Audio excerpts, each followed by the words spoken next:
Salvete discepoli. Welcome back to day 3 of Assembly. Let's jump right in with a quick recap. Let's start with the Greek civilization. Remember, we could call all these places a civilization because they had some things in common. Let's hear them. No shouting. Common language, common clothing, same gods, and we could say with those gods even the same mythology. So all of their stories to understand the world were the same. So even though the city-states were different, all of Greece had the same collection of gods. Each city-state had their own patron, like Athens had Athena, but they all shared the same group. Great. Now let's think of a city-states. They were protected by a wall, and inside of that wall there was a shared culture. Remember, the culture was the understanding of what was important. So yesterday we looked at 2 of those places, Athens and Sparta. Let's quickly recap. Athens valued knowledge, learning, creativity, beauty. So they were really about the mind and the soul. And then we looked at Sparta, the strongest of the city-states. They were warriors. Boys became warriors when they were 7, and even the girls who were left behind in a way as to defend and protect their place. So those are our 2 that we learned about yesterday. We're going to jump into 2 more today, and I really want you to listen, remember again, for virtue. Which virtue do you see reflected in the city-states? Okay, and then I want you to see our culture, see if there's any reflection of our culture. We learned our education is similar to Athens, okay? That was part of what we talked about yesterday. And then I want you listening for body, mind, and soul. So let's jump into our 2 today.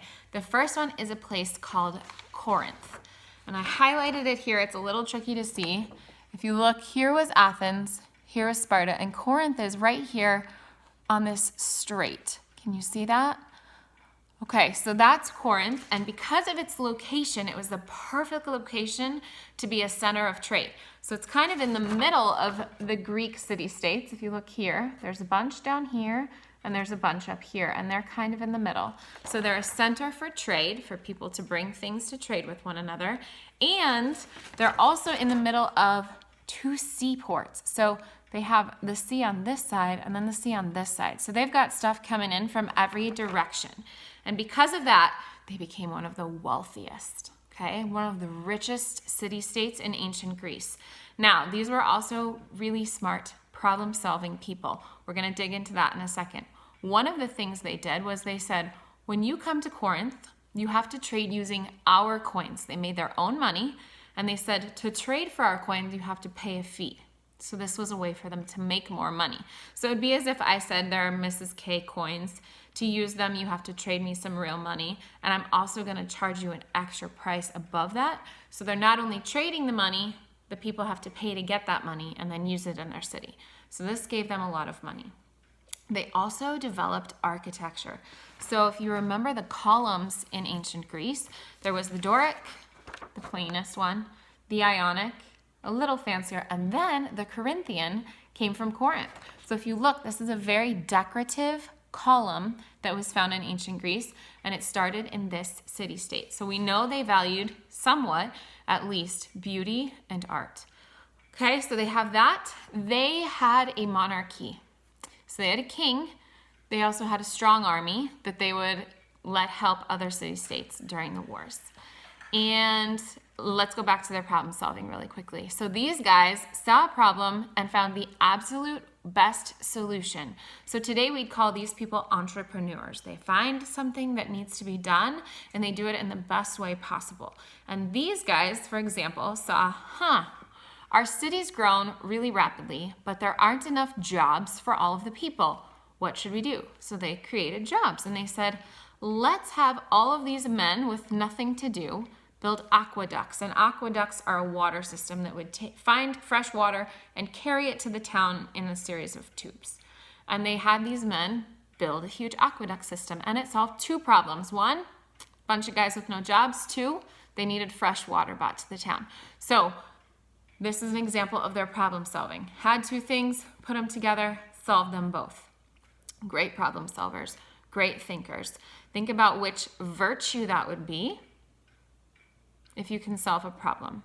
It would probably take diligence, hard work. These are examples of what they did. The Corinthians were very respected. Okay, they didn't have the top school like Athens. They didn't have the top military like Sparta, but everything they did well. So they were very well respected. That's our first city-state for today. The second is a place called Rhodes. And some of you should recognize this name. It is this island way down here in the corner. Okay? It was a couple of cities that banded together and became a city-state. And again, were good at trade. And they became a trading port. And they were famous for two things. Building ships. If you're on the sea, you might as well get good at building ships. And the second was an ancient wonder of the world, the Colossus of Rhodes. So they built that 100-foot statue on the edge of their island, which was a titan. Helios, I believe, was his name. And this is something for which they are famous even to this day. And Colossus, I want you to know this, is the same root as our word colossal, which means that something is huge. And that's a word that I flamed out in a spelling bee in 5th grade and lost. So don't you forget how to spell it. Colossal. All right, so those are our two city-states today. Corinth, trading center, problem solvers. Rhodes, beautiful building, banding together, making the best of what they have, okay? So you can kind of see the values there. Now, I'm going to talk a little bit about what's coming tomorrow because it's going to be important and I want you to start having the wheels turn. Tomorrow, Friday, I will be giving you a couple of more city-states and then outlining for you all the pieces that you need to have for your city-state that you've been building, okay? Because on Friday, it will be the last day to send them all to me. By 4 o'clock Friday, I want them all sent to me with all the details that I ask for. On Monday, we have no assembly on Mondays, but on Monday, I'm going to send out something with all of the city-states you've compiled, and then every single person, your mom, your dad, your 5-year-old brother, if you want, can vote on their favorite. They have till 4 o'clock on Monday, and we will see the winning city-state of DMA. Okay, so you can tweak your city-state if you've started to build it. You want to build the best city-state in which the most people would want to live. I'm excited with what I've seen so far. You guys are being creative. Some of you started to work through what your city will be known for, what will be important to it, and I love that. Some of you are a little silly. That's okay, but you have to think about if someone would want to live in your silly city-state, and maybe that doesn't matter to you. You just want to name it what you want and have it be what you want. Totally fine, but if you're going to try to shoot for being the city-state in which the most people want to live, you need to start thinking about the things that will be important to people, okay? I'm going to share with you some of them that I've heard back so far. Like I said, fabulous. I can tell there's good conversation happening in your houses, and I love to see that. Well, I guess I'm kind of seeing it. I love to see the effects of that. So here are a few I've heard. One city-state named Asteri, which means star in Greece. How cool is that? Democracy. Okay, another named Avila, after our saint of the week, John of Avila and Teresa of Avila, and that also is a democracy. There's another one called Sardinia, monarchy. Remember, that means it has a king, okay? Corinth had a king, Athens had a democracy, Sparta had an oligarchy. I've seen all of these. There's another one called Minas Tirith from Lord of the Rings, and that has a septarchy, which I thought was very interesting. 7 kings rule that one. The next one is Decapolis, and that is an oligarchy, which means a couple of people rule. They also got into that theirs is famous for agriculture, specifically ducks, and they showed me that some of their values were strength and hard work and trust. So they're starting to think about building that city-state. What are the things important to it? Does that sound like a place you'd want to live? Okay, the next one is Mountopolis, democracy. The next one is Logos. Remember that it's the word in the Bible for the word Jesus, and that is a monarchy. The next one is Sordenville, sword and din as in noise, ville, that's an anarchy. So I didn't list that because most of the time a city-state would overcome anarchy. Anarchy means there is no ruler. So you can see what some pluses of that might be and maybe what some minuses might be. The next one is LSU land, and it's a monarchy with the king being Joe Burrow. If you don't know who that is, you can ask your parents. He won the Heisman Trophy this year. The next is hardcore rock music, which is also an anarchy, and that's about mind power. Oh, I forgot to say, in LSU land, they told me it was about the body and becoming the best. In Swordonville, it was also about strength and daring and courage. Hardcore rock music land is about the mind because you try to compose music without bursting your eardrums. And the final one that I heard of so far was max destruction, minimum time, which was an anarchy, but interestingly was focused on the soul and keeping it in a perfect state of grace despite being surrounded by evil. So, as you can tell, great things are happening at home. I see some wonderful things happening in your families just from what's coming back to me. So kiddos, start thinking a little more about what you can do in your city-state. I will give you all of the guidelines tomorrow so that you can have it to me and have your city-state ready for the vote.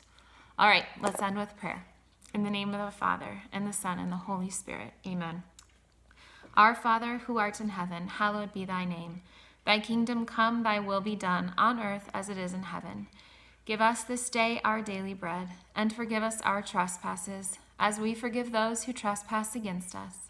And lead us not into temptation, but deliver us from evil. Amen. Hail Mary, full of grace, the Lord is with thee. Blessed art thou amongst women, and blessed is the fruit of thy womb, Jesus. Holy Mary, Mother of God, pray for us sinners now and at the hour of our death. Amen. Glory be to the Father, and to the Son, and to the Holy Spirit, as it was in the beginning, is now, and ever shall be, world without end. Amen. Remember, O most gracious Virgin Mary, that never was it known that anyone who fled to thy protection, implored thy help, or sought thy intercession, was left unaided. Inspired by this confidence, I fly unto thee, O Virgin of Virgins, my Mother. To thee do I come, before thee I stand, sinful and sorrowful. O Mother of the Word incarnate, despise not my petitions, but in thy mercy, hear and answer me. Amen. And Saint Michael, the Archangel, defend us in battle. Be our safeguard against the wickedness and snares of the devil. May God rebuke him, we humbly pray. And do thou, O Prince of the heavenly host, by the power of God, cast into hell Satan and all the evil spirits who prowl about the world, seeking the ruin of souls. Amen. Most Sacred Heart of Jesus, have mercy on us. Immaculate Heart of Mary, pray for us. In the name of the Father, and the Son, and the Holy Spirit. Amen. Have a great day.